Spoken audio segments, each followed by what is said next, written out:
Hi, I am Lotus Carroll, and I'm here with my co-host Thomas Hawk, and we'd like to welcome you to Episode 5 of Photo Talk Plus. We've got a great guest and panelists. Would you like to introduce them now, Thomas?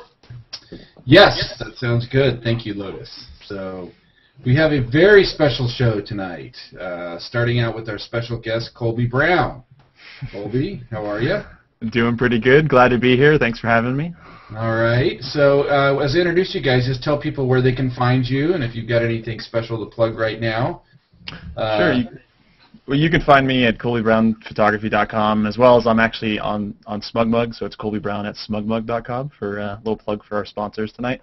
I also do a lot of humanitarian work, so I have a few organizations that I've started, including the Giving Lens, which is something I'm a big fan of. I think we're going to talk a little bit about tonight. And I'm also finishing up a book called Google Plus for Photographers that's going to be out here in a few weeks that kind of details all of the network and kind of how to use it for photographers. Pretty self-explanatory. Great. I'm looking forward to that book. So we also have from Google, we get 2 for the price of 1 tonight, Natalie Villalobos. Nice, good work. And Timothy Jordan. Guys, say hello and tell people where they can find you. You go first. Hi, I'm Timothy. You can find me on Google Plus. Timothy Jordan. Exclusively on Google Plus. And my name is Natalie Villalobos. So Timothy is a developer advocate, works with developers, and I'm a community manager on Google Plus. So I love working with the, greater community at large. You can find me on Google Plus, and exclusively only on Google Plus. And I'm really excited to be here. Imagine that. Everybody is on Google Plus tonight. So we also have Anna Wynn. Anna, how are you? Hi, everyone. Anna Wynn here. You might know me from as a hostess on Life Through the Lens. We just had our show yesterday. You can find me here on Google Plus, or you can find me at theanna.com. And January 17th is our next show. We have a special guest. Ron's going to kill me because I don't remember who our special guest is, but you should totally come. January 17th, Tuesday, 9 p.m. Eastern. Ron's in the chat room. Special guest. You're fired, Anna. Right, it's Jan Cavalli. Jan's great. Oh, awesome. I know she's Dan's wonderful. in the chat, and I'm like, I don't remember who it is. I just know she's awesome. I was going to say the Dalai Lama. Hype it up. The Dalai Lama. You mean Dolly Parton? Yeah. And we also have a very special Tobey Maguire, the actor you may know him from Spider-Man fame, here with us tonight. Actually, I'm kidding, but he looks like Tobey, doesn't he? I've never heard that before. No, he's got another life. And that's Michael Seneschal. Michael, tell us. It's because you keep sticking to the ceiling. I know. Plus, he's a photographer, Peter Parker, all that. So, all right, Michael, tell people a little bit. Introduce yourself here. I'm IT I make a living out of IT, and I have a photography business. That's about it. You even sound like him. He does a little bit. Sounds like Spider-Man? Peter Parker. There's always a modest one. And Toby was also once a Apple genius years ago, weren't you? Yeah. I do IT, but it's all with Apple stuff. If you put a Windows computer in front of me, I have no idea what's going on. Unless they're Dell, because we love Dell. No, I'm kidding. And Keith Barrett with the Vidcast Network. Keith, welcome as always. Thank you. I'm Keith Barrett with the Vidcast Network and keithbarrett.com and Google Plus, and I'm also an IT guy, a software developer, and mostly Linux and Unix. So. Wonderful. Well, we have and Lotus. What about you, Lotus? You're my co-host. Where can people find you? I'm on Google Plus and sarcasticmom.com. Yes, you are. And I'm Thomas Hawk, and you can find me at thomashawk.com and of course on Google Plus, which we all love. And anyways, it looks like we've got a good show tonight. I see a lot of familiar people in our chat room as well. Jan Cavalli's there, and Ron Clifford's there, and the Jarvie himself is there. Oh, Jarvie! So thanks guys for showing up. We always like having you guys join us. So we do have the chat room, and that's in the link at my Google Plus stream if people want to hop in there as well. Oh, and Amy's there. Hey, Amy. So Amy Hyden's there as well. So anyways, I'm not going to keep naming people in the chat room, but we have some great folks there too. So to start the show, we've got a couple of stories that we're going to talk about this week. The first story is from Lisa Bettany. Did you guys see the story that Lisa had out this week? Yeah. Lisa has 6 New Year's resolutions every photographer should make in 2012. It got 480 plus ones. Imagine that. People love resolutions right Imagine now. a Lisa Bettany post that got 480 plus ones. Yeah, right. That never happens. I'm so surprised. No, I'm kidding. Lisa's great. But anyways, Lisa had a post, and she had 6 New Year's resolutions. 1, I will learn to use my gear. 2, I will practice my technical skills. 3, I will take more pictures. 4, I will not be limited by the gear I own. 5, I will learn to edit my photos and critique my own photos. And 6, I will not give up on a potentially great shot. So did you guys take a look at this post? What did you think about it? I liked it a lot, especially the one where she said, I would learn to use my own gear. I would not be limited by my own gear, because I feel every time I go somewhere, I think I was saying something last night, is I'm a Sony shooter, and I'll go somewhere, and people will be like, are you Nikon or Canon? I'm like, I'm the odd child in the corner. Oh, nothing wrong with Sony now, is there? Well, I think the first time we met, you shot with my Sony. I did. Thomas. I borrowed it there. It's a nice little camera. Sony's got some great stuff with optics they're doing. I like that. But yeah, I think gear shouldn't be the limitation. I certainly think taking more pictures. That's one that spoke to me. I take a lot of pictures already, but I feel like I still don't take enough. Jesus, Thomas. I sometimes wonder if you even sleep. Oh, I sleep all right. What about you, Michael? Did you see the post? Did you see Lisa's post? Yeah, I thought it was just good for every photographer at any level. I mean, even the most seasoned vet of a photographer could still learn his gear or her gear. Do you have any New Year's resolutions this year? Any photography related or otherwise? I'm not one for resolutions. I mean, I guess just have fun. That's a good one. Have you read your manual? Have you read your entire manual? I have, yeah. How about you, Thomas? Lotus, I know you have some New Year's resolutions, right? So, I mean, one of the things I'll say too, so like the top one where she's like, you need to learn how to use your gear so you'll have consistent shots. I think that's one of the reasons why I actually don't like learning my gear. Maybe I'm a different type of photographer, but like I don't read the manuals. Timothy, on the other hand, huge manual reader. She laughs as she says it. Well, it's a huge part of our relationship that is a pretty big difference. The common conversation is, "Wait, let's just read the manual, Natalie." No, let's kick it. Yeah, like I like the surprise of what can happen by not knowing the instructions.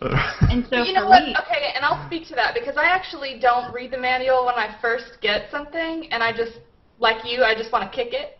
But I find that I always end up going back to it, and then it'll be like 6 months later, and I'll look in there and I'll be like, damn, I didn't know I could do that.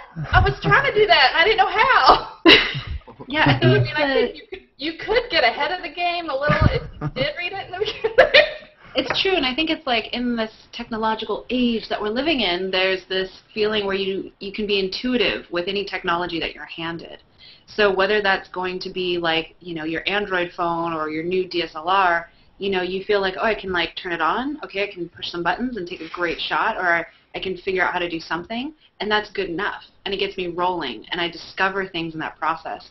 But I think you're right. I think maybe an educated discovery, might be better. I can try. Natalie, I'm sorry, Natalie. One thing that it did say in the article is that you could take a magazine cover with an iPhone these days. Yeah. And I thought it's been very interesting watching you take all those photos, because you primarily shoot with an iPhone, don't you? I'll shoot with my Android. Android, I mean. One Android. of the things, too, Timothy has some really great shots on his phone. We were in Tahoe this past weekend, and we have the new Galaxy Nexuses, and it can take the panoramic shots. So you just sit there and you kind of just scan slowly, and you take these amazing panoramics. And I don't need any dope gear for that. I can have my phone. Maybe we'll post those later. Yeah. Yeah, I really like being able to post photos that I took years ago with my point and shoot, and then photos that I've taken with my iPhone, and people don't really realize that there's a difference between those and the other ones. I don't know if that speaks poorly to my DSLR shots, but I think it's just a non-issue. You know, depends on what you're doing. Also, remember, Natalie, the photo walk that you were here for in Austin? Do you remember that we did a little competition at the end of that, and you were chosen for a phone photo, and the winner of that entire thing, she took her photo with a phone. Right. And we were blind to that. We didn't know that. We were just basing it, our votes on the photo itself. So yeah, cool. I think she had originally taken hers with an iPhone. It was, I think, the winning photo she had taken of a model holding a guitar, I think, was the winning photo. That's right. And then mine was of Lotus, and it was this great shot of actually Lotus taking a photo. And I had just done some filtering on with my Android app Vignette, and it came out really, really well. And I usually when I'll go to photo walks, I'm just taking photos with one Vignette filter, so that I have a consistent set the whole way through. So each photo walk has a little bit of a different attitude, but it's always shot from an Android. The last Thomas Hawk photo walk that I tried to get to but wasn't able to, I was going to shoot with my Zoom tablet, just because I want to see what other offerings we can get with the technological devices that we use every day. Yeah, plan it for next time.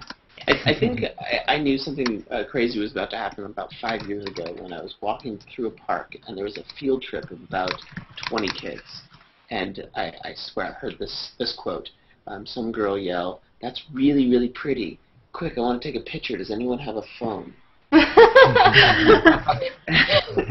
Right? And that was a bit of a turning point. Back then, phone cameras weren't great, but they were so accessible. Yeah. Right? And so we've improved megapixels, and lenses have improved significantly as well. So you can actually take some really cool stuff with what's just in your pocket anyway. Yeah, you can get really rad shots with it. Tiny. I was at the hospital the other day for Christmas to spend some time with some family, and there was my niece was there, and she was so adorable, and I was like, damn, I forgot my camera. And 3 people looked at me and goes, don't you have your phone? Like, I was like, I'm such a bad phone photographer. Yeah, I mean, well, you can do, people do a 365 thing, and you can just devote it to phone and practice with that. It really opens up your eye, too. Yeah, you're going to see lots of pictures of my ferrets, and my food, and funny things I see on the internet. Is ferrets code for something? No, I have 4 animals, so when Natalie said, is this an animal show? I was going to make a comment and say, well, they're in the other room, but I can go get them. All right. Well, maybe Anna will be doing a little sheep shaving a little bit later on. If Lotus has my sheep. I have Anna's sheep here. Oh, okay. Yeah, you two ladies were doing a little sheep shaving the other night. So. What I really liked about this article was that most of the resolutions were sort of back to basics kind of stuff. Yeah. But then there's also this one, I will not be limited by the gear I own, which I think is really nice, that fundamentals are essential, but at the same time you need to fly them. I really like that. See, whereas It was a good post. Yeah, I think it's a great number 6, but go down to it. I wanted to read the exact line. It was, I will not give up on a potentially great shot, and I think that's actually down in Santa Monica. Yeah, it says Santa Monica Pier. It is. One of the Timothy and I are so full of these quotes this evening, but Full of something we are. Yeah, robots. A friend told me a while ago it was a really great life lesson, which was just do something brave every day. So when I think of, when I see shots that people are doing underneath piers, or they're many of the wedding photographers on Google Plus, women are out there trashing their dresses and they're doing something bold that's like non-traditional. It's like I want to challenge myself more as a photographer, whether it's going to be with my 30D or my Android or my Zoom tablet, to go and do something really brave. It pushes me, and I might get a great shot out of it, but I think it's more personally rewarding for me to just go out and be brave. And if I capture it, that's cool. If my phone drops in the ocean, that blows, but like it would probably be a great story. Yeah, I thought number 6 was really interesting as well. I will not give up on a potentially great shot, because one of the things I hate doing is waiting for light. You know, if it's sunrise or sunset and you gotta, Colby as a landscape photographer knows what I'm talking about here, because you sit there and you're waiting and waiting and waiting and waiting, and it just kills you. It just eats you up. You probably shouldn't go traveling with me then, Thomas. Last year in Patagonia, I waited 6 days for light to be right in one specific area. Wow. So, yeah. It's a little bit of a different type of dedication, but it's to each their own for sure. A long time. That is a long time, but so I think another question for you, Colby, right there is like, what do you do for those 6 days? Well, it's not like I'm sitting there like holding the camera, staring at the one spot that I want. You know, I did move. I had to go to the bathroom occasionally, but no, it's it's a good lesson actually. I mean, like Patagonia in general, it's very volatile weather. It's one of my favorite places in the world, but it's very difficult to predict what you're going to get when you go down there. I know many photographers that will go down there and spend 24 days and get 1 day of nice light. So when you go down, when you go to any location with kind of some preconceived notions of what you're going to get, I found that majority of the time my best work is none of those notions that I initially had when I went to an area, and it was something else that I found. So while I was waiting for the light to be right in southern Argentina, at Lago Torre and Cerro Torre, beautiful mountain southern Patagonia, I also got, you know, maybe 30 or 40 other amazing images over that 6-day span that I wasn't counting on, or that I didn't go there intentionally to grab, and then just made do with either the light or the weather or the subject matter that I had in order to create compelling photography. So, you know, I know a lot of photographers that it's like, you know, I want to go to Yosemite and I want to, you know, get Half Dome and sunset or something like that, and they get bummed when they don't get it. And the reality is that it's, you know, as we were talking about a second ago, it's not necessarily the end result. It's kind of more the journey, so to speak, and, you know, finding out, you know, a little bit more about yourself and also about what you can get while you're trying to go after something that might even be better than you originally thought. And I still don't like waiting for light. So, which brings us to our second story that has nothing to do with, which has nothing to do with waiting for light, and that is this post got 1,005 plus ones. That's a lot. And that is story number 2 is boom, Tom Cruise sitting at the very top of the Burj Khalifa, the world's tallest building in the world.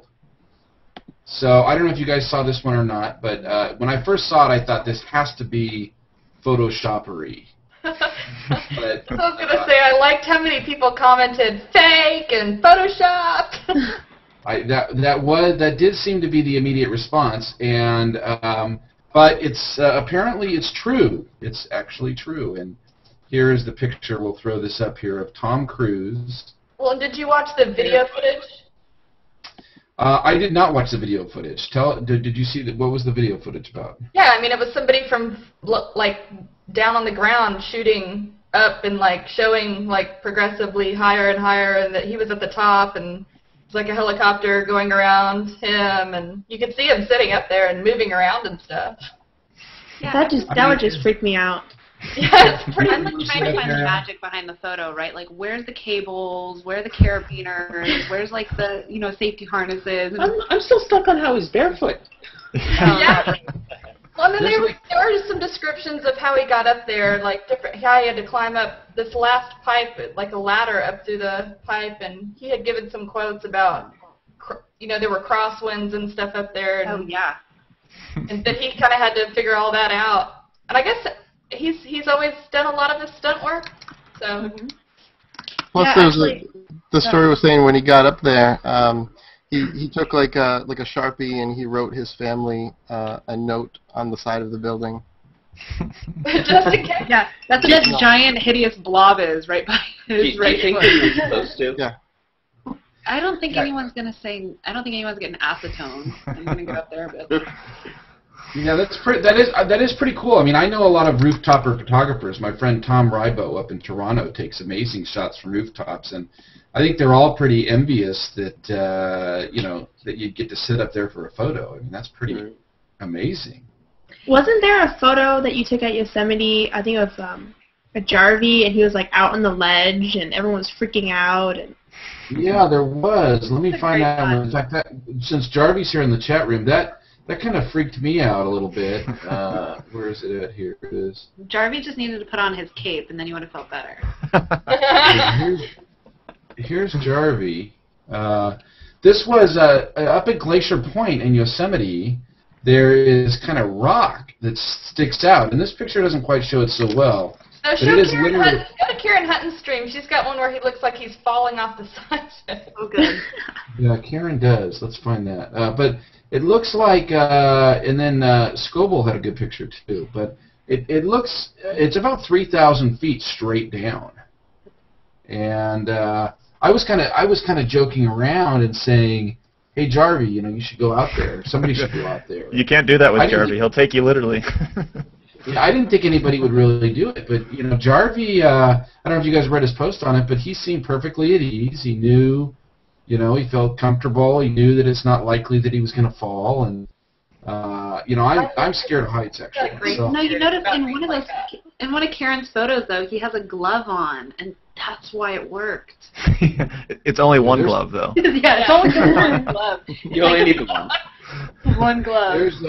There's one of Karen's photos of the Jarvie. No, that's one. So no, go to the other one where he's like almost falling off. That's the one that's scary. So yeah, so you know, Tom Cruise and all, that's pretty cool, but he's got nothing on our own. Yeah, Jarvie, I'm right? saying that Scott Jarvie's the new Tom Cruise. Watch out, Scientology. You're gonna be so well documented after Jarvie. I don't think we'll ever see Jarvie the Scientology. Test it. All right, everyone, we have to stop saying Jarvie's name. He's counting in the chat room. No, that's it. That's like a drinking game. There's our man. I'm just drinking tea. There's our man, Scott Jarvie, crawling off the rock there. That's a great shot. So, I don't know. Maybe Jarvie would go up on top of the world's tallest building. I don't know. I think we could start I call a it campaign. photo walk. Yeah, photo walk. Photo walk. Well, I actually, Timothy and I were in Dubai in October, and we drove by the Burj Khalifa.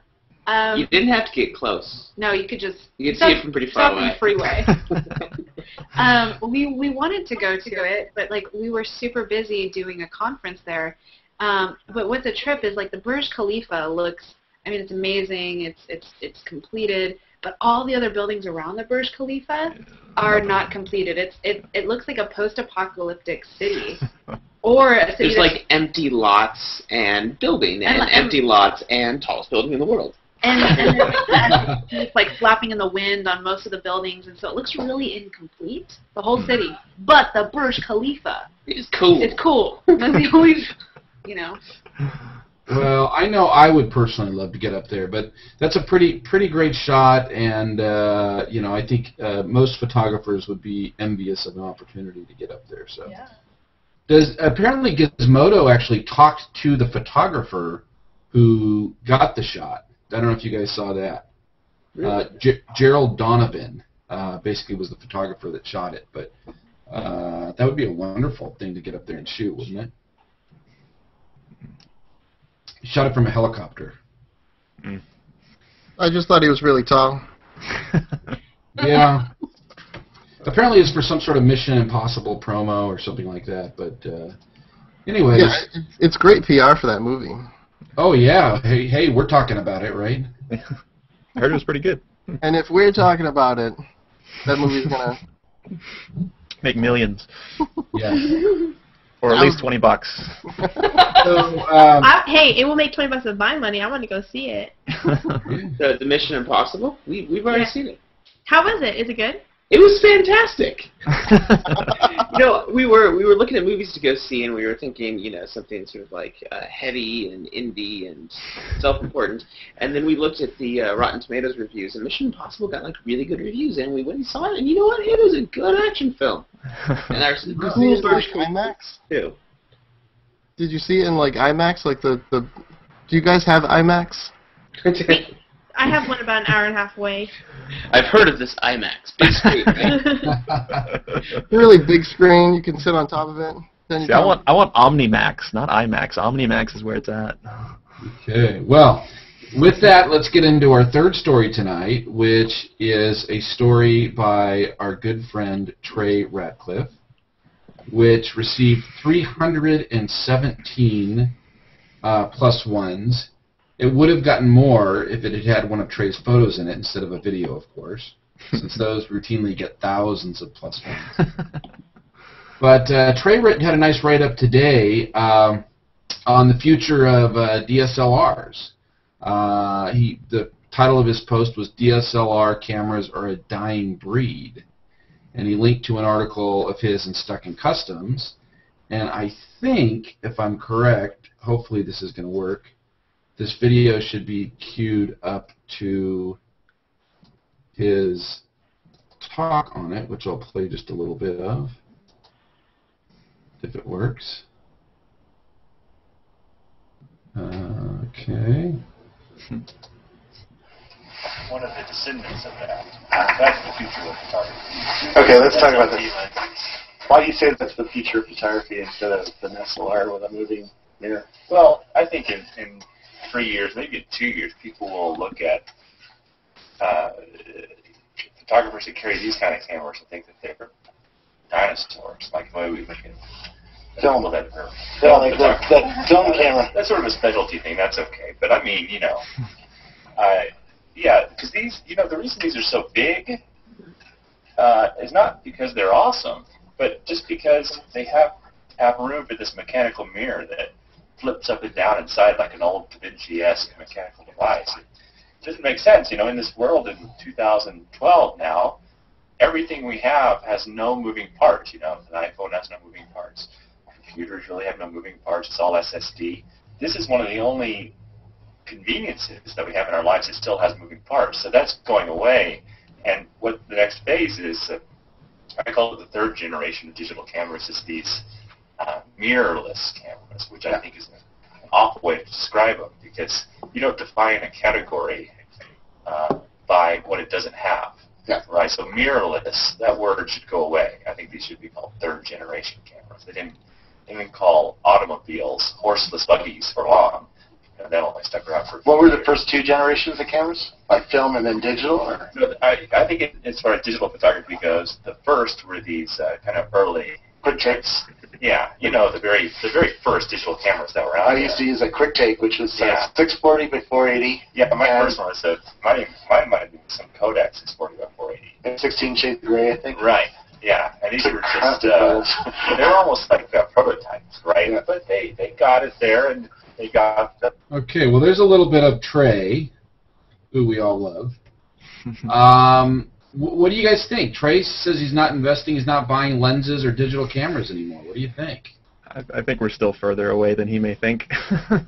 I think it's certainly heading that direction, but I don't know. I see the residual benefits of SLRs with the interchangeable lenses and whatnot, and I'd be lying if I said that I didn't wish that the gear that I had wasn't lighter when I'm doing work. It's it's hiking into Patagonia and things like that.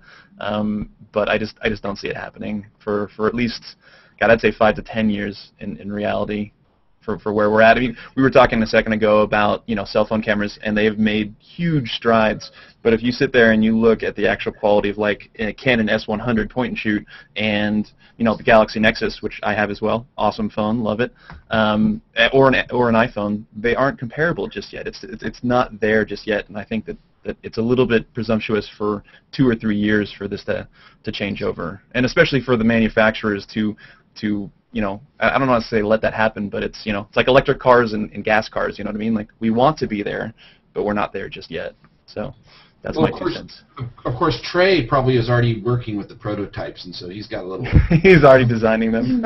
He's already been given the special cameras of the future. Well, What else? Oh, go ahead. No, go ahead, Natalie. What were you saying? Well, I was at Burning Man 2 years ago, and we had made this amazing rocket ship. It's like one of the only things I mention on my profile as a bragging right is having built a rocket ship.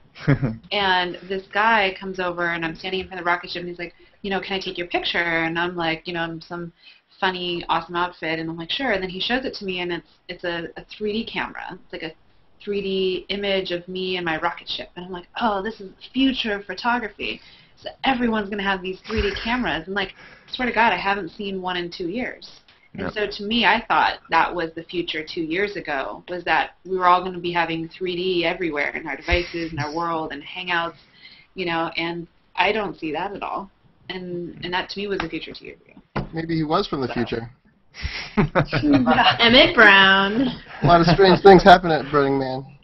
I swear he was real, you guys. I was like, yeah, what were you doing, Natalie?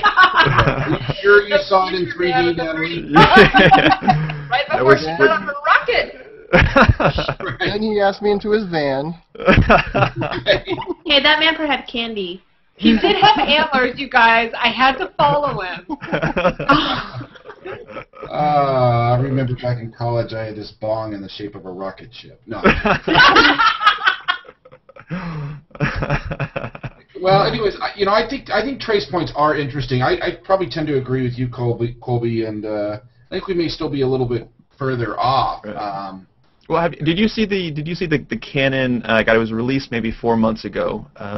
It was a Canon prototype camera that basically was roughly the size of an SLR, but it had a somewhat fixed lens. But basically you could zoom in just like a Canon SX 30, which basically goes from like 24 millimeters all the way up to like 300 millimeters. But the whole thing is like this big, and it basically showed where Canon wants to go. And obviously this is like future prototype stuff, but I really think it is coming. But it's just not. It's not in 2 years. It's like the 3D thing again. I don't see the micro 2/3 or the third generations picking up as much steam. You know what, Colby? All the technology of a DSLR was replaced at once. I mean, the lens reflector. I mean, I can see that, right? We have a lot of point-and-shoot cameras with direct sensor and good viewfinders, right as the LCD, and I think that's very, very effective. But the lens, the lens really makes a significant difference. I think if there's one thing that really sets apart my Galaxy Nexus from my Canon DSLR, it's the lens. For sure. That glass just makes it pretty. Right. And gives me so much more control and versatility. Right. Right. And there's the trade-off. Obviously, you're carrying the extra gear around, which pros and cons to both of them. But it's the best camera is the one that you always have on you. But at times, the one that I always have on me is my digital SLR, and that's for a reason. Right? Yeah. It's good. Oh, sorry, Colby. Well, also it's maybe not 5 to 10 years, but it might be sooner because 2 years ago, I bought the top of the line A700, blah blah blah, and then now there's these mirrorless, like live view in the camera, and it's moving so quickly, and all the SLR, even the digital SLRs, are getting smaller and smaller when they come out. It's only a matter of time. Well, there's it's not called Murphy's Law. What's the law of technology? Natalie, you guys may know this. Moore's Law? Moore's, there you go. We're basically, you eventually get to a point. We're, as a culture, as a society, we're advancing so much with technology so quickly, literally in the last, arguably 50 years, in reality, probably at least 30 years, for where we're going. Eventually, we are going to start hitting some ceilings as far as going to have to innovate and do other different things. And I think that at times we look at the last 30 years and get really excited about what's going to happen next year. Next year we're going to have flying cars and do all this stuff. But, in reality, things are a little bit further down. The R&D and the research that has to go into these things are not only multi-billion-dollar investments, but, they take a long time to actually put into play. So, maybe they have the stuff going on behind the scenes, but like I said, I just don't see it happening for a while. Speaking of which, where are our hoverboards? Right, my flying car. And I was promised. Colby, to your point, yeah, my mom still is waiting for a flying car, which they promised. But Food pills. Food pills, yes. You know, I think also to your point, Colby, you know, it's also the adoption of this technology in a lot of ways, right? So it's like, sure, we can invent this technology, but, you know, people didn't all have, you know, cameras on all their phones. Some people have feature phones. Some people don't have, you know, cameras in this country or that country. And so for me, the proliferation of technology on our phones and in general, like, I don't really see, yeah, I guess I just don't really see, like, when we're saying, like, oh, things are going to change in 5 to 10 years, I really think we should only count that when the majority of the population has actual access to this technology, and then we count it then. Because if it's only available to, you know, I'll go back to, like, the 1% of people or the, you know, 0.5% of people, then I don't really think that counts. I think it has to be available and applicable to more people in the world in order for us to make a broad sweeping statement like that. Agreed. If you look at Trey's point, though, I mean, I agree 100% with what he's saying. I mean, if you look at the way that a film camera is designed, the design of a film camera is made for the film that is in it. So then when they came out with digital, they still kept that same form factor. And personally, I mean, I think it's ridiculous that when you take a shot with a digital SLR, the mirror has to come up, and then 2 curtains have to go over the sensor just to take a picture. And I mean, just because of that archaic mechanism, we're limited so much with flash and whatnot. I mean, flash syncs are up to like 200th of a second or 250th of a second, and it doesn't have to be that way. I mean, the fact that we still have mirrors flopping up and down and curtains flying left and right. I mean, just make the sensor turn on and off. You know. What about viewfinders? Do you guys think you need viewfinders? I like the Fuji the Fuji hybrid viewfinder. I think that's paving the way for. How does that work, Michael? It's basically like a regular viewfinder with an overlay, and then you can see a lot of information in it. I mean, now we can see, and that's another thing. I mean, when I look through my viewfinder, I see like an LCD, or I think it's LCD or whatever numbers. But the Fuji one is actually, it's like a digital display. I'll get a little sentimental. I'll bring it down a little bit. Wish I had a candle. But you know, I like to say, you know, I like having a viewfinder because it's me and my object, and we have like this intimate private room together, right? And like I'm creating a relationship with what I'm shooting with that viewfinder, and I don't think I'd really want it any other way. Right. Well, I think that's, you know, with digital technology, we are digitizing everything, and I think that, you know, to bring this full round back into Google Plus, you know what I mean, like Hangouts, like we're on right now, you know what I mean, like this is bringing the personal side of human interaction back together, and I think you can look at that same approach with, you know, digital cameras as we're talking about now, in that sense, just like you mentioned, Natalie, where it's like there is something nostalgic about it. There's something important about it too. That doesn't say that we shouldn't fight innovation or things like that, but there are certain things that stick around, you know, like in the photography industry, we can look at periodicals that are dropping off, with newspapers going down, all stuff. Newspapers are not going anywhere in the foreseeable future. They may have to evolve and change and adapt, but they're still going to be around. And I don't think that digital SLRs are going to die. You know, eventually something else is going to come out, and maybe it will be widespread adopted, maybe it won't. And you know, I think there's always going to be a place for it. I mean, again, it's still a multi-billion-dollar industry, and there's still people obviously that do love it. So it's not going away. You know what my concern is? Go ahead, Lotus. No, you go ahead, Anna. My concern about the new LCD viewfinder is they recommend that you do not like stare at an LCD screen or a computer screen for more than like 15 minutes, 30 minutes or so. So if you're behind a camera for that long, do you get sick? Because I'm so used to like a pentaprprism viewfinder. Yeah, that's a good question. Man, Lotus is behind a computer 20 hours a day. I can't imagine. More like 23. I only need an hour of sleep. I can't imagine that's really bad for you. It explains the Twitch. It's all right. I was going to say the whole personal thing. It reminds me of the Kindle versus real books in my hand thing. When you were saying that, Natalie, it kind of, when you were like touchy-feely and creating a relationship, and people who are really nostalgic about real books in their hands too, and so it's kind of that. It made me think of that whole kind of. Well, I also think it's it's interesting too, like, and we're going a little bit off topic, but I think it's been interesting over the past couple of years, like how much things like Instagram and filters have really pushed people into creative photography. It's like not just is it easy and accessible and the touch of a button, but like people who are going off and making their own pinhole cameras and like out of a cardboard box, and it's simple and it's easy to use and they get what they need to do, and people get to have like a relationship with the materials and with objects. And pretty frequently in the tech industry, because we're behind computers 20 hours a day, people are wanting to have more of that human aspect to their work. And so I don't know. I just see a lot of techies come full circle. We'll dive and submerge ourselves into the hottest new technology, and then we want to go hide in the woods on the weekend, Yeah. right? Like we need to recalibrate ourselves. And I do that through photography in a lot of ways, and I like doing it in a more tactile, elemental way. How many of us develop our own film in our own darkroom? I did. Years ago. Yeah. Now, like right now. Now, Yeah, see, it's interesting because, I'm with that. I like the nostalgia for old and real and things I can hold in my hand, but at the same time, like, I don't develop my own film.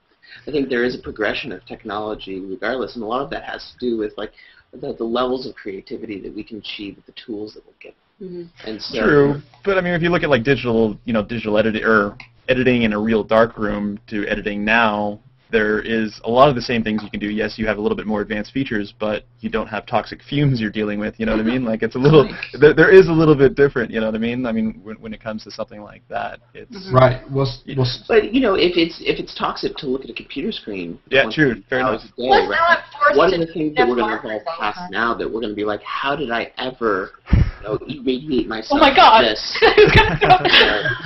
for 20 hours a day? This isn't right. You need to warn me. Whoa. Well, hey, speaking of great new technology, that brings up a very good point, which is one of our show sponsors, Drobo. Drobo. Yes, Drobo. We love Drobo. Speaking of advances in technology in the future. Drobo, one of our show sponsors tonight. We would be remiss if we did not talk about how great they are and how wonderful they are as a storage solution and as a place to back up all your photos. And I've got 5 Drobos myself. I got one sitting right here. 5? 5. I only got one. Yeah, remember how many photos he takes? He's shooting 1 million photos in his lifetime. Come on, it's totally understandable. Larger and larger parts. I'll just take the cover off since I don't want to move it over here, but there's one of them. Oh, look, it's me on the Drobo. So anyways, Oh my God, Timothy is running into the other room to get his Drobo. I'm looking into the Drobo. How do you guys like it so far? I mean, I need a better storage system. For sure. I love it because it's primary storage that's constantly replicated, and it doesn't necessarily protect you against, say, like a fire or theft, although I got a fireproof safe this year to put my Drobos in. There he goes. We got another Drobo. I want to be part of the club. All right. It's the Drobo We need Club. to show Thomas Hawk his face, though. Okay, now Yes. it's all of your There Drobos. you Now go. Thomas can see himself. Can we see myself there in the Drobo? Thomas in the Drobo. The Thomas Well, edition. there's a vanity plate. That's the special Thomas Hawk edition Drobo. That would be badass. I would buy one. I do like the Drobos because it's primary storage and because I've had drives fail before and I just push a button, one pops out, put one back in, and we're good to go. So it replicates, protects your data. Our photographs are, they're our most personal things. You can't lose them, and I don't like to always have to remember to back things up and to remember to put things on a second hard drive, and Drobo does a lot of that automatically. So. Peace of mind for you. And with that, this is the part of our show where we get into interviewing our special guest. And Toby McGuire. I think there should be a song that leads into it. Do you have that prepared, Natalie? Natalie's going to sing for us. Oh. The ideal woman. She doesn't actually carry out. I think at least Natalie has a joke, though, right? Doesn't she have some sort of a joke? I've heard that she has a joke. You do. Okay, but it's like I need to I need to get in character. Okay, I have to do it really spontaneously, and it has to be animals involved. So you, Oh, jeez. Lotus, get your dog. This is getting weird. Timothy's gonna go outside and fetch our cat. All right. While the cat comes in, I think that would be another opportune time to mention our second sponsor, which is well, no, let's go with the joke, and then we'll do the sponsor. We have a dog and a Our cat. second sponsor, Olivia Mason Penguin. All right. That's quite a name for your cat there, Natalie. Oh my gosh, Lotus, that is the cutest little face. Oh. Look at the dog. What kind of dog is that? Well, So look at the those two joke, cats. and it's not going to be well executed because I totally built it up, and it's supposed to be more spontaneous. But do you know where there's an animal hospital? Because these pythons are sick. Okay. All right. That's awesome. Oh, like your arms are python. Yes, because my arms are python. I get it. I get it. So does Olivia. Natalie's been hitting the gym apparently. Okay, look at those pipes. All right. Okay, well, now we've got to see our two cats for the evening, and we'll get into our second sponsor, which is a great intro into Colby Brown, because Colby, you are a big fan of SmugMug.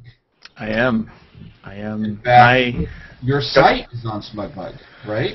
Correct. My portfolio and my store is, I have a very similar setup to Trey in the sense that it's integrated into my own website. But it's they do great stuff. I love that feature that it's seamless that way, that people can't really, it doesn't feel like they've left your home site because it all looks the same. Right.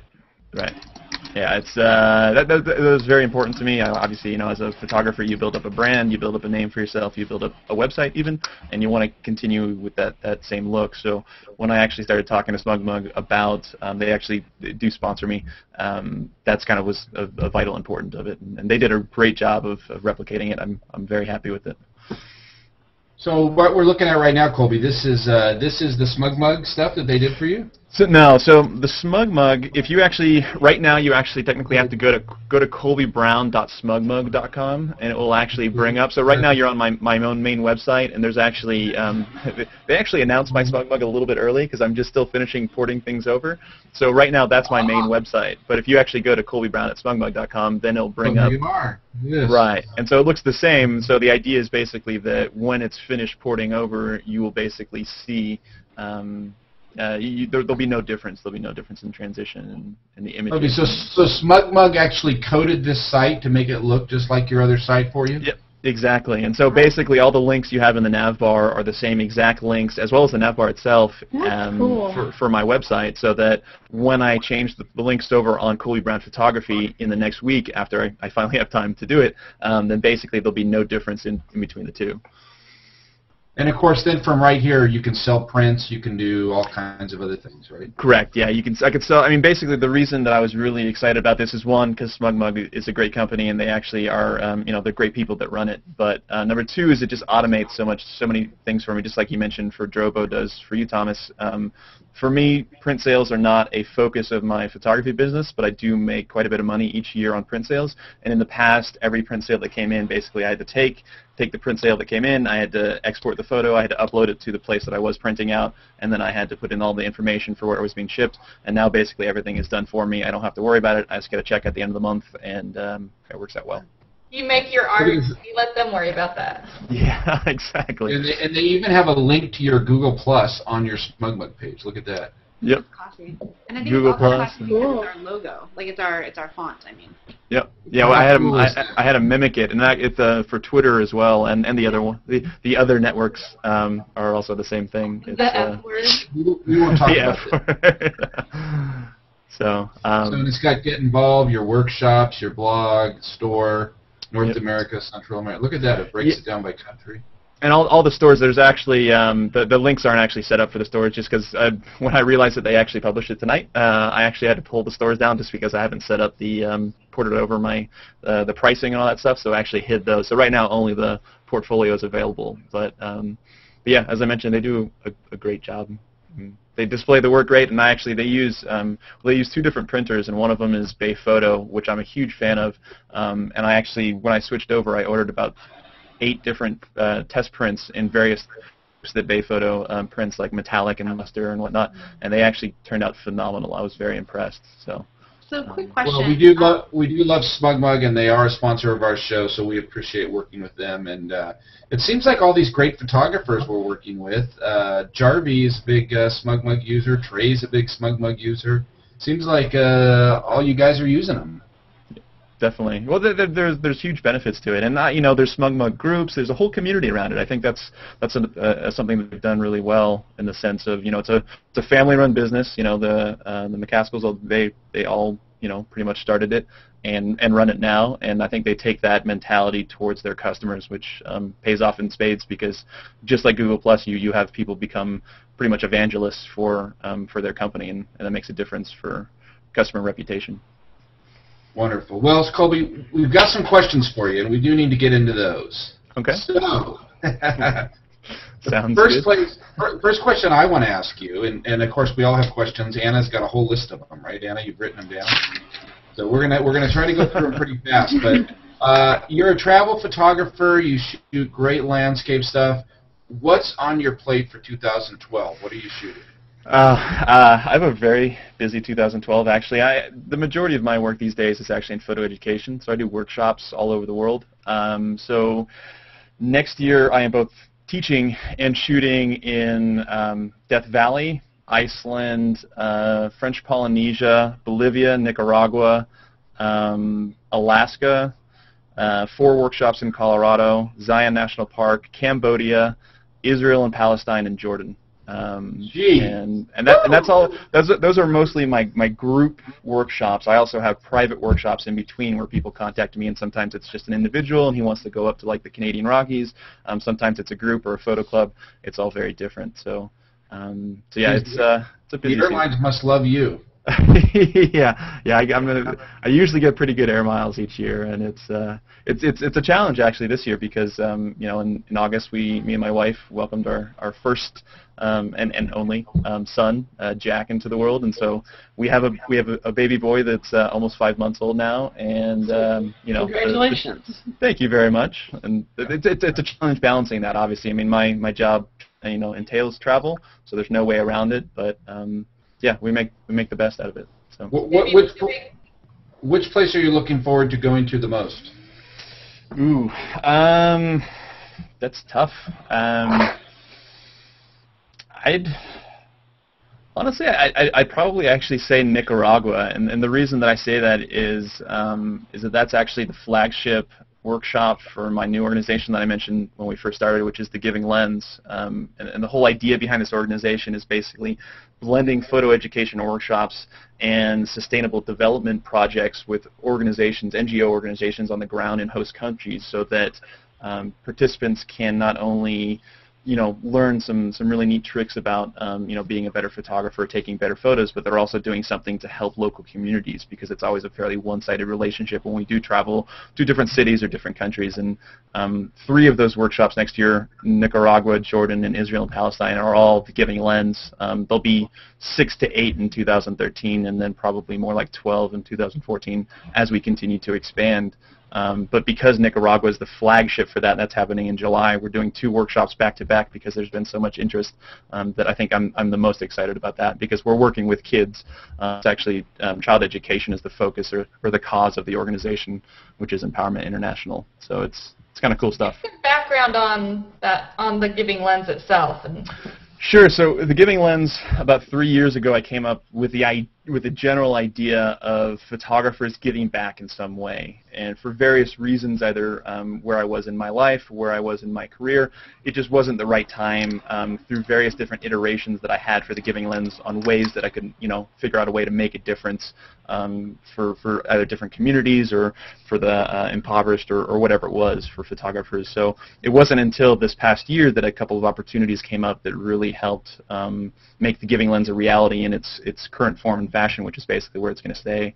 And so, yeah, basically, like I said a second ago, it's photo education workshops that work to do more and to avoid the one-sided relationship. And so what I mean by that is basically I go to a country like Nicaragua, I land in Grenada, I go out and shoot a local community, I talk to them, and that's great, and then I leave. And that's typically what happens with most photographers. Well, the point of this is basically to get really hands-on and to do more in order to give back to the communities and the people that we interact with, so that there is a more of a two-sided relationship. So the organizations that we connect with raise anywhere between $10,000 to $30,000 for each workshop that we do, depending on how many extra fundraisers we do.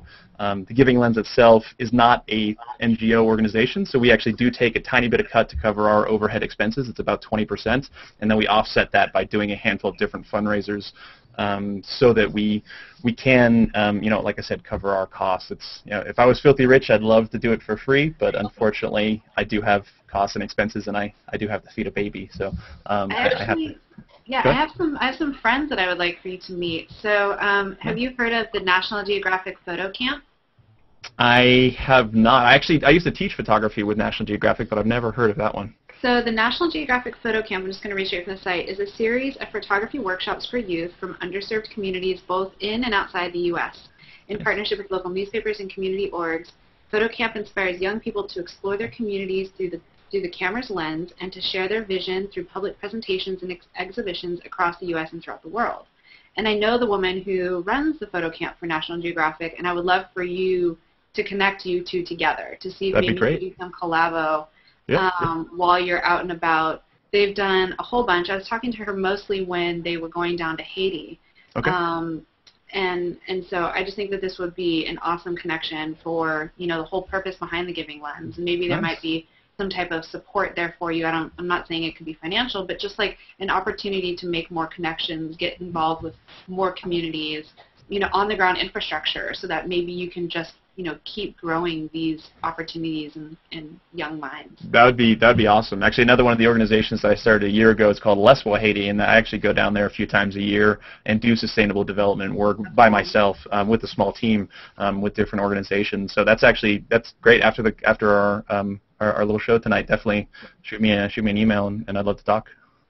So that's great. Excellent. So I know some of you also have some questions for Colby, right, Anna? Well, I'm going to pull the whole Life Through the Lens card on you today and get a little, philosophical. But mine really was, what drives you to take the photograph? Like, now that you have a family and you talked a little bit about balancing work and family, but you never really talked about the process of how you go and approach your photography, because landscape is so patient, so waiting. Definitely. Well, for me, ultimately, I think it's to each their own. So, for some photographers, they feel very connected to, to shooting people. For me, as much humanitarian photography as I do, my mecca, my happiness, my peace is actually with nature. So I love the intimate aspect that happens when I'm out in nature.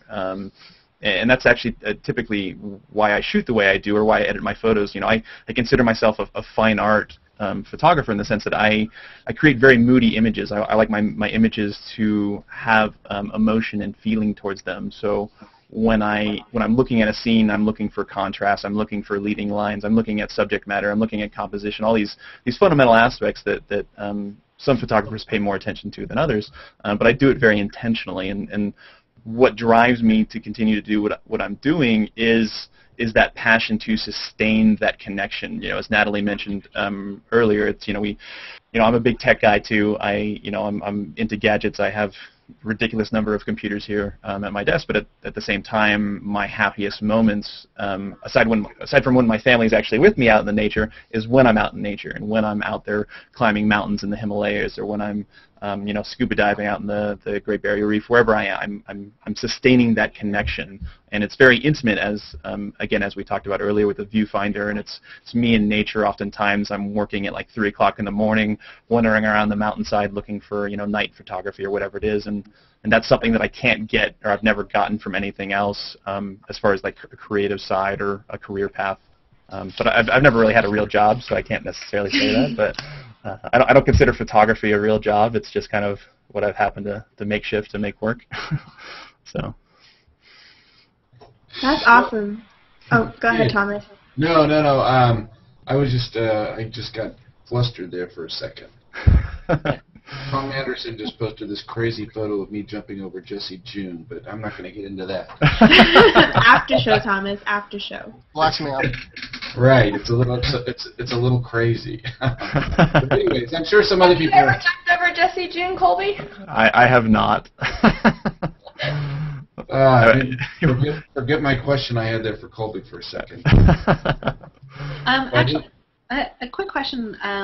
And it's not like a big old serious question, but is there a specific type of medium that you think that your work looks better on? Like some people, it's just like a straight print.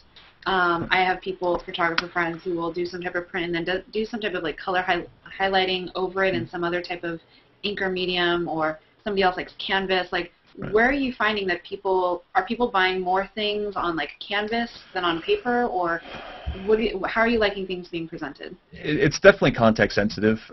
So I'm a big fan, like most landscape photographers, of Ansel Adams. He was actually a close family friend. I grew up in the Bay Area, and we have some original prints of Ansel's that have never been released in our family. So I kind of have these close ties. So I love black and white photography. So black and white photography, in my mind, looks the best in like Kodak Ilford black and white paper. It's a nice black or matte black color. It really has some nice dark blacks, and really does a good job at maintaining the details as well as the contrast. Any of my color images, and most of my color images, when they're color, they're like color. It's like that's part of the subject matter. I feel that those work best on metallic prints. So that can actually be on like a Kodak metallic Endura paper, or it can actually be like Bayphoto offers when you're talking about like a metallic aluminum sheet, because it really gives you that almost acrylic-like feel, in the sense where the colors pop off the page, or pop off the print, and I think that certainly makes a difference. But I find that those two are the most popular. Matte colors or matte prints don't really work for me personally, and I don't sell too many of them. Mostly it's the metallic or black and white, and that's what I actually do for my own house. So I can kind of show you a little bit. I have here's a print. Let's see. There we go. So that's that was done of the famous Mormon barn in Jackson Hole, and it's on a metallic print. That's actually a 20 by 30. There we go. And then I have over here, this is one of my favorite prints, and this is actually one that I took on the first digital SLR I ever got, which was a Canon XTI. And it's a picture of a monk walking across the temples in Angkor Wat. It was actually one of the first trips I did when I first had the naive notion that I was going to be a professional traveling photographer. It's one of those ones that just has a good feel for it, and it's something that I ended up getting in a metallic print, and it has a good feel because of the warm glow to it, and everything else. Got to adjust my camera now. Oh, there we go. Hey Colby, you were writing a book about Google Plus. I am, which is very, very cool. What are some tips you would give to photographers on Google Plus? You have a bazillion followers and all that. What are some of the tips you would give to other photographers that want to get going on Google Plus? Well, the tips that I'd give would probably be fairly similar for almost any sort of online presence. I'd probably start with one of the most important, which is content is king. It's something I've always kind of said. I think that creating original and creative content is 10 times more rewarding for building a brand or building a following than just resharing something that's popular, so to speak. So, we mentioned some of those hot topics tonight. It's much better to be the person, in my opinion, that is creating the content that's shared 1,000 times than it is to be one of the people that is just sharing it, sharing it once to maybe, 15 or 20 other people that might share it or plus one it. The other advice I'd give is to be consistent. So I think a lot of people don't realize the time involved that it takes to really engage into social networking. It's not an easy process. I see a lot of photographers jump on Google Plus and they're like, oh, I shared my best image and then engaged, and they don't necessarily understand why. They don't understand the fact that they have to engage with other photographers. They have to work within the community that has grown up here. They work, they have to create interesting content and do more than your next guy. And that's kind of another one of my tips, which would be don't do what everyone else does if you want to stand out. And the analogy that I always give when I say this is if 10 photographers go to, say, Maroon Bells here in Aspen, Colorado, which is a very famous lake. It's the most shot at lake in Maroon Bells Mountain here in Colorado. They all stand next to each other. They all take the same photo, and then they go back to a gallery and they put their photos up on the wall. And when they complain the fact that no one's paying attention to their photo, even though they have 10 other photos that are the same, that's kind of what I'm getting at, in the sense where I'm not alluding to the fact that everyone's taking the same photos, but if everyone's sitting there and just sharing photos and they're wondering why they're not getting followers, if everyone is just doing one thing that everyone else is doing, if you do a giveaway and you make people, share it, and you make people +1 you or add you to circles, it's not any different than what anyone else is doing. So strive to think of creative ways that separate yourself from the fold. If you're going to share a photo and also share the backstory behind it. Tell how you got it and what you did. If you're gonna if there's a topic like Trey's topic that came out about the dying of digital SLRs, don't just reshare his post. Reshare his post and then give your 2 cents about it and make it unique. Make it something that is a little bit different than everyone else. And those are probably, for the most part, the best pieces of advice I can get. The one last one I'll actually throw in there is don't forget to be yourself. Too many people worry about kind of bringing a piece of themselves into their online presence. And I see, Natalie, Tim, you guys are fans of that one. I think if you look at the top photographers, at least most followed photographers, I hate to say the word top, but the most followed photographers on any sort of network, for the most part, they are not just about themselves in the sense of, they're just promoting their own work. They also share other people's work, but in between that, it's not just business. They're sharing pictures of their family. They're talking about what they like. For me, I'm a big proponent of Android. I actually don't use an iPhone or iPad, so I like talking about Android products and things like that. I'm not going to create a separate photography page on Google Plus to just talk about my photography. My interest in Android, my interest in travel, my interest in humanitarian works, all are who I am, and I am my brand. So make sure to don't forget the personable aspect of being social, because I think a lot of people tend to separate it, and it's unfortunate because that is what separates and makes you unique. So. Colby, you also seem to promote a lot of other photographers. I'm just looking through your stream here. You've got today the photographer of the day, Chip Phillips. You've got we have your travel plans there. Planet Earth. A lot of stuff that's not necessarily. A lot of photographers just have pictures. That's all they do. Right. Here we're talking about this Canon tea mug. Which is great. I got it right here. It's awesome. There we go. But you have a lot of your content is text. I mean, it seems to me like a lot. You're right. You're producing a lot of content. Are you a photographer in New Google Plus?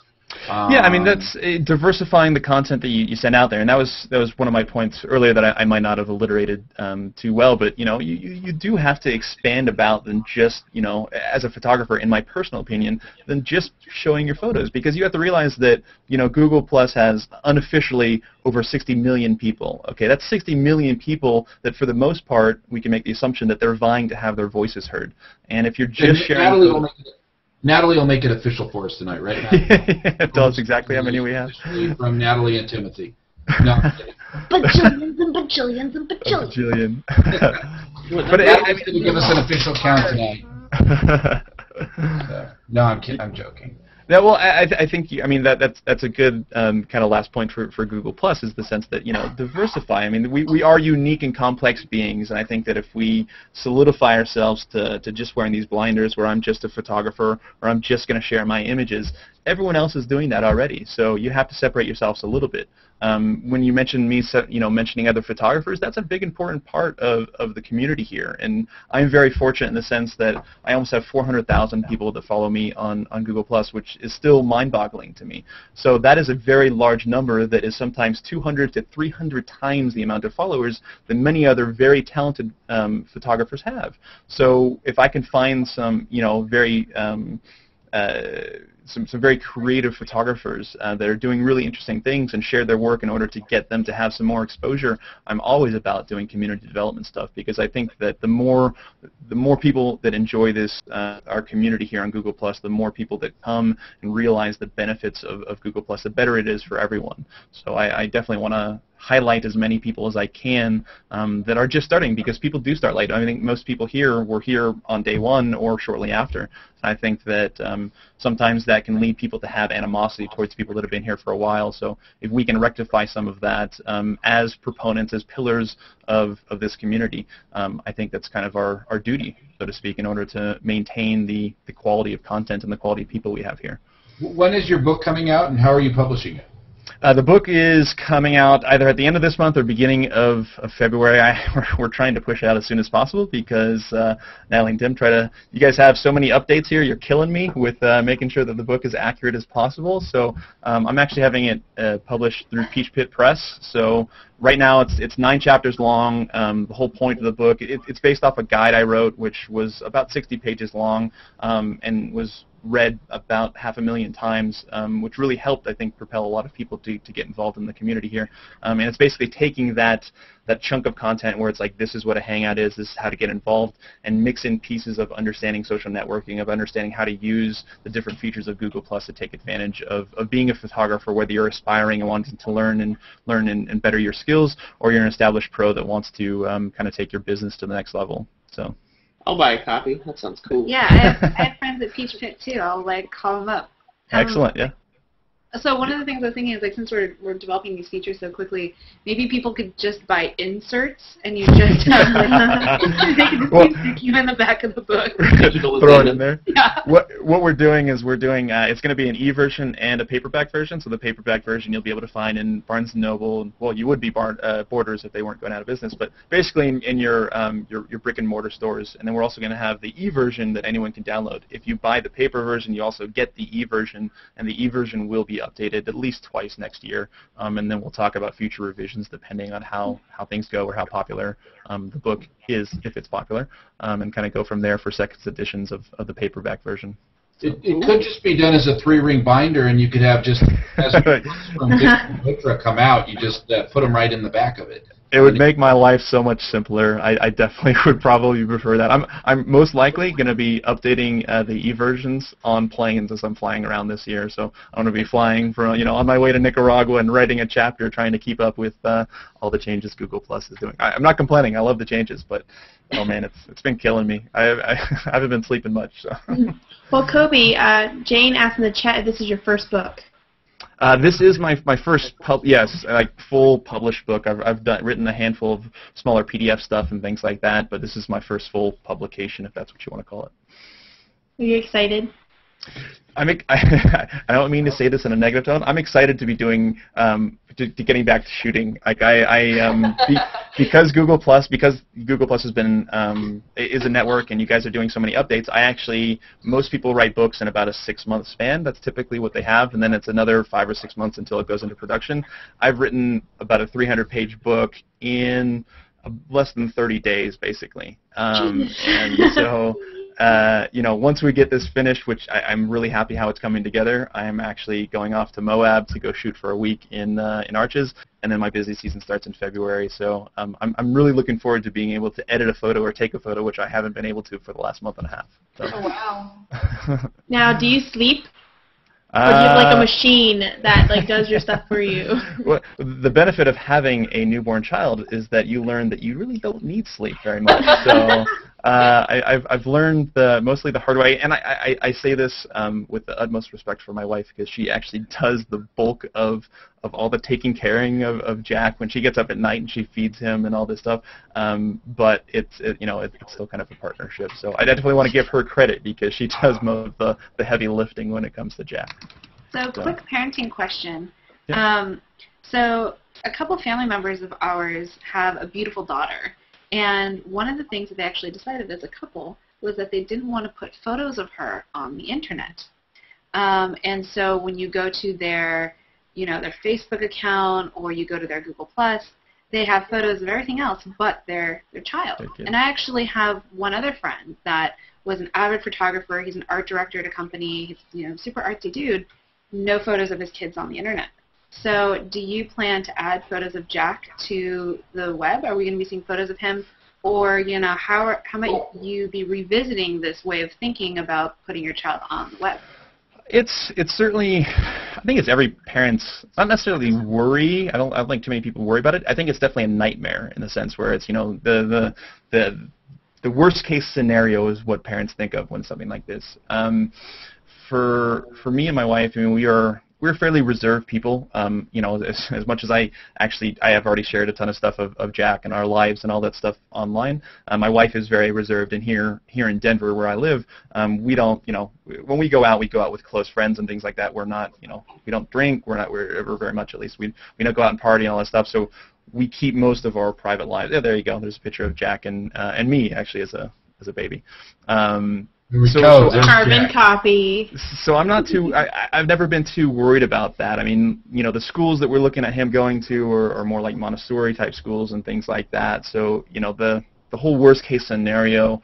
Maybe I don't want to say we're too optimistic. It's just we don't necessarily lead lifestyles that lead to having to worry about that too much. We both work out of the house. We both make our own schedules. We don't have them in daycare, all those things. Not necessarily saying that you have to worry about those things, but it's never really crossed our mind, to be honest. I'm an open person. My family is a big influence on my photography work. Jack, just in the almost 5 months that he's been around, has already taught me so much, you know what I mean? Like his whole childlike sense of discovery, and, as a photographer, I've seen him, not millions, but hundreds of sunsets all over the world in beautiful locations, so at times I'm like, oh, hey, it's sunset, and everything he sees is like, he's like, these are my hands, I've never seen these before, and, I think that's awesome as a photographer, to rekindle that type of childlike sense of discovery, because I think we take too many things for granted, and we let those influences influence our photography, which is good, but at times we do need to step away, and we do need to come back to that key fundamental aspect of being an artist, I think. Well, it sounds like I'm going to be looking forward to some photos from Jack pretty soon. Definitely. Look at my hand, but look, I can take a picture of my hand. I'm working on getting him to be able to hold up the digital SLR, but weight lift. Yeah, exactly. We actually, my little sister got him a little, I don't have it here, unfortunately, got him a little baby dumbbell, which just has like little rattlers in it. It's the most adorable thing. Like, we're not like getting him on a workout regime or anything like that, but just to see him, because he picks it up and like puts it to his mouth, because everything goes in his mouth these days. That's how he understands the world. So he's like curling all the time, trying to put it into his, it's just adorable. Nice. So the same thing about like posting kids online, it made me think of what you said about sharing a part of yourself. So I think it's also a little bit of that. Definitely. When you share a little bit of that awe and that sense of wonder too in your journey with your child. Definitely. I think that lets your followers, and I'd be lying if I didn't say, I'm a photo instructor, so my clients are photographers, so being on Google Plus is definitely very beneficial to my business. That being said, letting photographers get a chance to understand who I am better, to understand why I do what I do, and why I take the photos that I do, or just who I am, I think pays off in spades, in the sense of people wanting that connection. I constantly have people that fill my workshops that I've had conversations on randomly. They sent me an email asking me about which camera they should get, and I spend the time to email back and talk to them, tell them a little bit about myself or my experience with the camera or whatnot. And like I said, it's definitely beneficial and takes it to the next level. That's actually on a Google Plus photo walk that was done. We had about 90 photographers show up for a photo walk here in Denver in October, and I have a couple more planned for next year if I'm ever in Colorado. So. Yeah, that's a big group. That's a big, large group of people there. It turned out well. It's interesting because I actually moved to Colorado just 3.5 years ago, and I came from both living in the Bay Area. I actually lived in Texas for a while. I spent some time. I actually went to college in Texas, and I actually spent some time up in British Columbia in the Pacific Northwest. I'm a dual citizen, Canadian citizen, and the different photography communities you have in different areas are very different. And when I first moved to Colorado, I did not see there wasn't a blatant open photography community, and there actually is one here. It's just kind of underlying different layers of different small social groups. So I was very happy that we were able to get a lot of people to come out and partake in the photo walk. It was great. It was actually right during the whole height of the Occupy movement. So like we shot this beautiful park city park just outside Denver. We walked through downtown and then we made our way to the Capitol building because it's sunset and it looks beautiful. And then after we finished shooting the Capitol at sunset, we kind of turned around and all the Occupy protesters were there and having fun with the police. So that was an interesting experience doing that as well. It's never a good time when you have to explain before a photo walk happens basically what to do if you're approached by a police officer and the rights that you have. So that's always a good foray into doing a Google Plus photo walk. If you're accosted by police, do X, Y, and Z. Yeah, we photo walked into Occupy Austin down here too. It was nice. Yeah, we had all planned to meet up because as soon as we hit that crowd, it was like we lost each other and we had to plan a meeting area. And then count heads and see if everybody made it out. Everyone made it out. We had no problems with police, but they certainly were interested in what we were doing. Why do you guys here? Why do you guys have cameras? What's going on with that? So, Colby, who are your inspirations? As photographers? Yeah. I'd probably say that the two biggest, which are fairly cliche, obviously are Ansel, just in a sense of his black and white and his understanding of composition and contrast. For adventure and mountain stuff, which is basically one of my favorites, I love mountains, that's why I live in Colorado, is actually Galen Rowell, who was a very famous rock climber turned professional photographer that did some amazing stuff all over the world. And a lot of his images, his book Mountain Light is actually a very inspirational read I continually look at to help fuel the passion when I have moments like I have right now where I've been sitting in front of a computer for 30 days, working for 14 hours a day typing up chapters. It's pretty good stuff. There's a handful of other photographers that are alive today that are phenomenal that I love looking at. Sean Bagshaw, Guy Tall, Jane Verena Patel, Mark Adamus, things like that. I constantly find inspiration actually from a lot of people. Google Plus, I find inspiration from amateur photographers when I see something and I'm like, hey, that's pretty cool. I wonder how I can take that and make it something my own. That's looking through my streams on Google Plus, or to be fair, Facebook or Flickr 500 pics. It's the inspiration kind of comes from all different directions for me these days. There's so much great stuff on the internet, isn't there? Yeah, it's addictive. I literally had to turn off my browser today to actually finish. I'm actually wrapping up the last chapter tonight, and I literally had to turn it off because I was like, writing the chapter, and then I look over, and okay, I want to go back over here. And with Google Plus, you have that damn red button that just keeps popping up. I made the mistake of adding the extra extension in Chrome, so even if I'm not in Google Plus, it lets me know when I have stuff coming on. So, if I close the browser and it pops up on my phone, pops up on my tablet, there's no escape. I've learned to succumb to it. Yeah, thanks. It's all Timothy's fault. One of the things that I wanted to share was, so it's actually really rare that I pick up a photo book that I like. This one, I had asked for my dad, I think like 6 years ago. It's this Mega Diane Arbus book. I like Arbus. And it's fantastic and huge, and it comes with like her life story and like contact sheets, and it's like super amazing. But recently when Timothy and I were in Japan, he was working, and so I decided to go to a bookstore, and I got lost in the photography book section. And I was thinking that I was about to spend a lot of money and carry home a lot of bags, but this actually was my the book that I purchased had this adorable little girl on it. Oh. And Nice. and I'm like, oh, she's a kindred spirit. We are made of the same thing. And we were talking about little kids discovering things. It made me go and look for this photo. It was this cute picture of her in this glass, right, just showing her big face. But she just does the most adorable little things. And so this whole book is on this this interesting paper-bound book. Huh. And this is all wrapped in like a twine. And then the whole thing is like a flip book. And That's so awesome. for me, it's just this one subject, kind of like her life story in everything that she does. And so I just think it's rare to, and that's her with snot bubbles. Oh.